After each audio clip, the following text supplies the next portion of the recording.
Good afternoon, and thank you very much, ma'am, for giving us your time this afternoon. First up, just generally, your reaction to the appointment of Raymond Zondo as the new Chief Justice of the country. Thank you very much for having me, Dan. I think it's a well thought out judgment. I mean, appointment on the part of the president.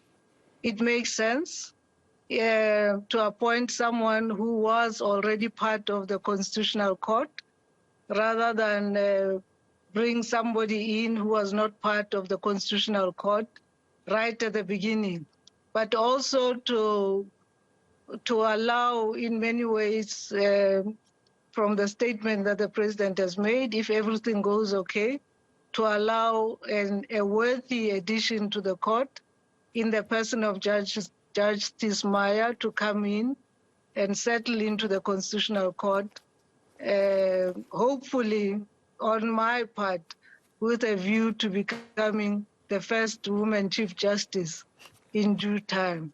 Yes, although we know that's not automatic, as we've been told time again and time again, because if it were automatic, the Deputy Chief Justice Raymond Zondo would not have had to go through this process. But your point is well taken, and I mean, I guess the President expressing that intention to nominate Judge President Mandisa Maya as the Deputy Chief Justice, and let's hope that she does accept it. But this process was very interesting, Advocate Gumbi, because it's a first in many ways, the whole appointment of this Chief Justice, up to the point, of course, where the President exercised his constitutional prerogative and made the call to put Raymond Zondo in that office. Well, I think the only part that is a first is the fact that the President sent a number of names to the JSC. But the process that was followed is the process that I think all presidents followed in the appointment of a Chief Justice, because, you know, you have to consult with the JSC, and they have in the past, even if you give them one name, they have conducted open hearings, and then you have to consult with leaders of political parties or political parties that are in Parliament, and you have to consider all their views. And after considering those views, then you make the appointment as president. So the only thing different really was just the number of nominees, but nothing different about the process. I was just referring to last year's process where he opened it up to us as citizens to make nominations, and more than 500 names came up, and then he set up that panel that was led by Judge Navi Pillay to say, okay, now let's get a short list out of that. I mean, that part of it, before the last leg of it, was like a first as well. Well, I mean, I'm talking about the whole, I'm saying, when I say this was different, I'm talking about this year's whole process. Okay. Starting with that, yeah. I mean, the nomination for the current Chief Justice, that was the only difference, was the opening up, yes, of the process, but not the legal part of it. Yeah, very interesting as well. I mean, I spoke to Advocate Dalimpofu a little bit earlier. He was speaking on behalf of the JSC, because they've also issued a statement welcoming the appointment of Raymond Zondo as the Chief Justice, to say, but, I mean, they went, even the President himself made a comment. I just want your views, Advocate Gumbi, to say that, yeah, but they went, the JSC went further than they're sort of allowed to do, not allowed to do, but they're expected to do when they made a recommendation.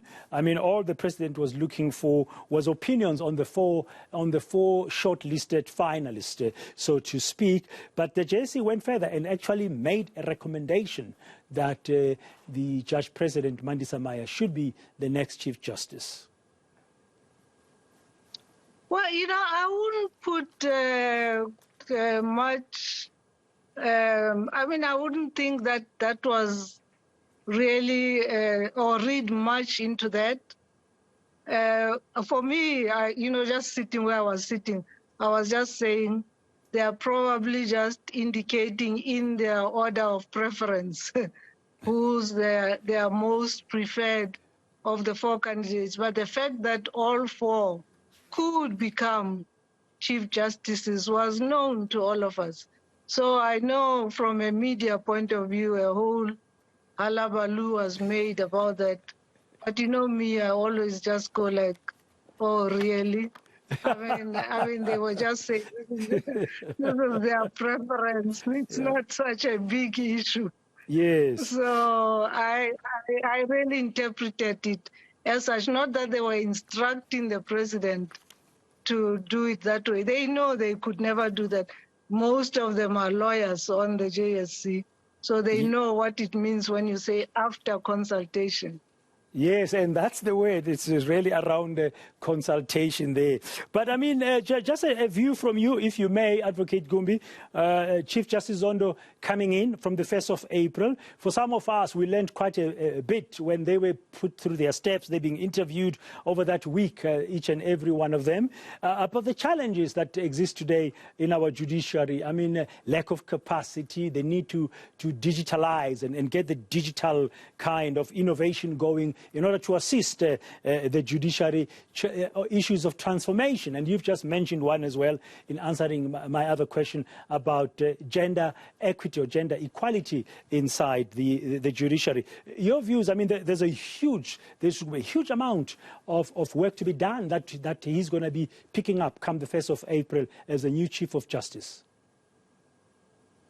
Well, the advantage is that he's been there.